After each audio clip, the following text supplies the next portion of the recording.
जय हिंद साथियों। ओबीसी वर्ग 3 के अभ्यर्थी जिन लोगों के अभी ज्वाइनिंग लेटर रोक दिए गए हैं,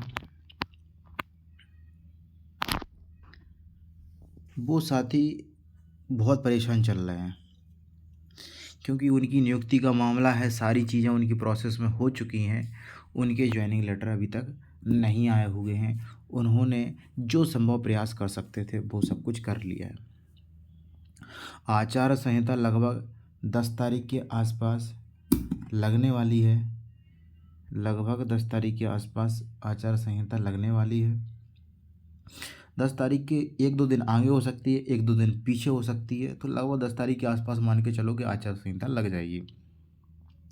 उसके बाद फिर सरकार के हाथ में कुछ भी नहीं होगा। सरकार चाहेगी तब भी कुछ नहीं कर पाएगी।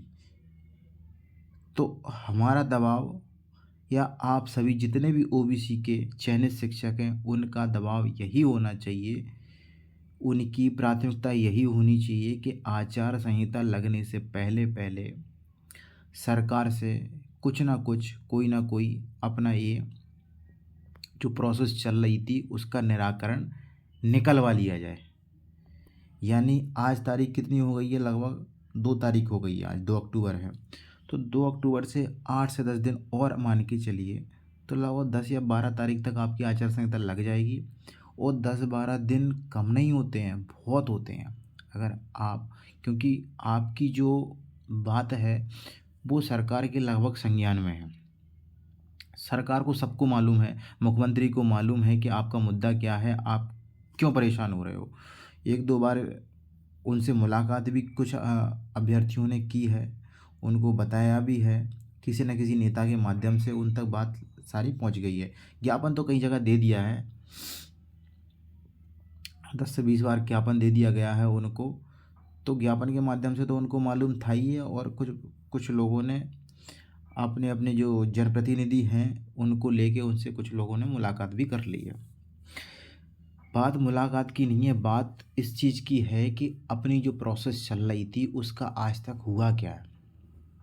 क्योंकि मुख्यमंत्री के द्वारा या किसी भी नेता के द्वारा यही बता दिया जाता है कि आपकी जो प्रोसेस है वो संज्ञान में है और उस पर काम चल रहा है। तो काम चल रहा है तो काम हुआ कितना है?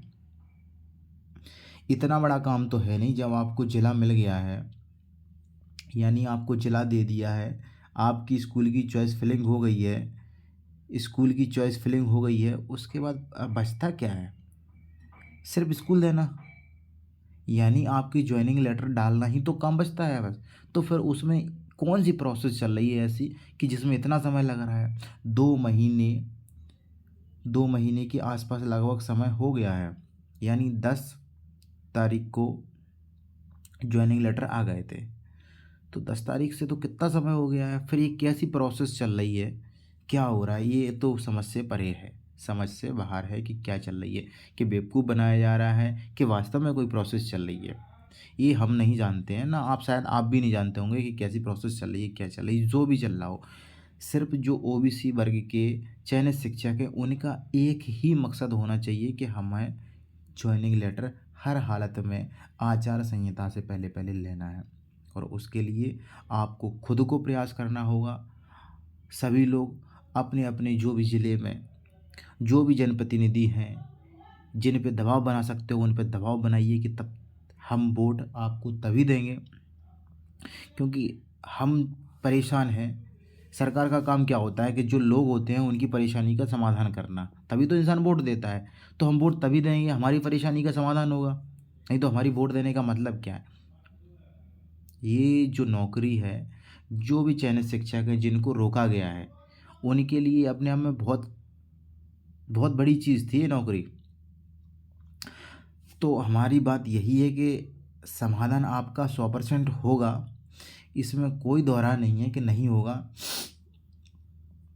जिन जिन लोगों के बिना किसी कारण के रोके हैं, तो उन लोगों के तो इनको ज्वाइनिंग लेटर देने ही पड़ेंगे। अब समय कितना लेते हैं इस चीज़ का अभी किसी को कोई भी पता नहीं है। और सरकार चाहे तो सब कुछ कर सकती है, 100% कर सकती है सरकार सब कुछ, उसके हाथ में बहुत कुछ है। डज नॉट मैटर भाई कि कैसे मिलता है ज्वाइनिंग लेटर, हमें नहीं है मतलब तुम क्या करके दे रहे हो, कैसे करके दे रहे हो।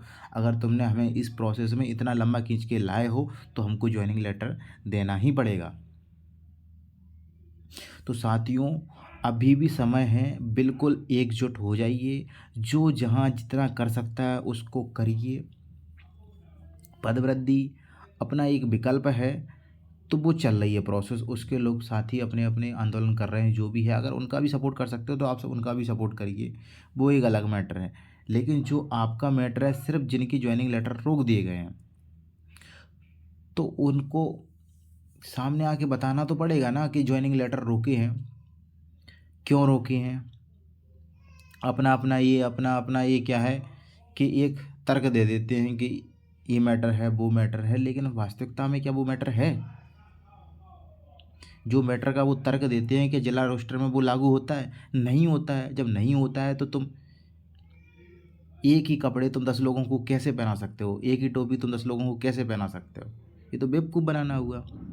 इसलिए साथियों, भटको मत, एकजुटता में रहो, सब लोग बिल्कुल सरकार पे प्रहार करो। अभी 10 दिन का समय है, 10 दिन का समय कम नहीं होता है। और ज्वाइनिंग लेटर आना कोई बहुत बड़ी चीज़ नहीं है, लेकिन ज्वाइनिंग लेटर अगर आप लोगों को मिल गए, आप लोगों की नौकरी लग गई, तो ये आप लोगों के लिए बहुत बड़ी चीज़ है। तो साथियों, बिल्कुल एकजुट होकर बिल्कुल रेडी हो जाइए, टूटना नहीं है, डगमगाना नहीं है, ज्वाइनिंग लेके ही रहना है, और इसी 10 दिन के अंदर ज्वाइनिंग लेके ही रहना है। तो बस साथियों, इतनी ही बात करनी थी कि सरकार ये मंशा ना बना ले कि जो अपनी प्रोसेस चल रही है ठंडे बस्ते में ना चली जाए। तो ये इस चीज़ पर विशेष ध्यान देना है। डीपीआई की गोल गोल बातें जो डीपीआई घुमा रहा है, कभी सामान्य प्रशासन विभाग, कभी कभी सरकार के ऊपर, कभी कोर्ट के ऊपर, तमाम बातें हैं, इधर उधर पटकता रहता है। जबकि चाहें ये लोग सामान्य प्रशासन विभाग या डीपीआई वाले बैठ के समाधान निकाल सकते हैं, और पॉसिबल है समाधान निकालना, क्योंकि जो ये भर्ती है वो जिला रोस्टर की भर्ती है। तो साथियों, अपने अपने स्तर पर लगे रहिए, बिल्कुल एक दूसरे पर टीका टिप्पणी ना करते हुए कि सामने वाला बंदा क्या कर रहा है और हम क्या कर रहे हैं। नहीं, आपका अपना काम है, आप अपना काम करिए, और सरकार से बिल्कुल अपने ज्वाइनिंग लेटर निकालने के लिए प्रयास करते रहिए। तो साथियों, बस इतनी सी बात करनी थी हमको। सभी ओबीसी साथियों के लिए इतना ही संदेश था कि आप लोग हिम्मत मत हारिए, ज्वाइनिंग लेटर तो इनको देने ही पड़ेंगे। जय हिंद साथियों।